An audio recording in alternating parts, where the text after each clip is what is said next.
MA Samo AI, keduanya warga Pak Jo, digawak ke Rumah Sakit Bayangkara Polda Sumsel guna jalani perawatan akibat mengalami luka tembak di sikilnya masing-masing. Dua budak muda ini harus ditindak tegas polisi kerana sudah mencuba melari ke diri pas ditangkap di kawasan Pak Jo.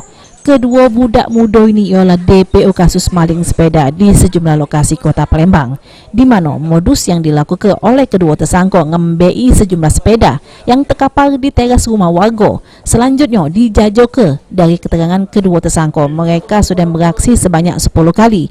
Yang bersangkutan juga terlibat jaringan pencurian sepeda kayu.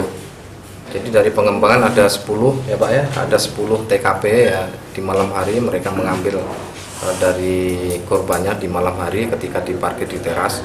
Nah, ini sedang kita kembangkan dan kita akan melakukan penyelidikan karena masih ada beberapa pelaku yang belum bisa kita amankan. Untuk sepeda-sepeda yang oleh para tersangka, sepeda hasil palingan selanjutnya dijajoke, lalu duit hasil jajoke sepeda dipakai buat main judi sama beli narkoba.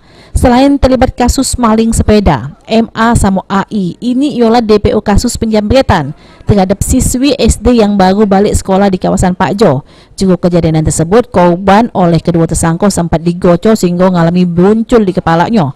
Polisi ini masih mintai keterangan lebih lanjut terhadap kedua tersangka ini guna dilakukan proses pengembangan buat nangkep rewang para tersangka pas beraksi. Firman Hidayat, PAL TV.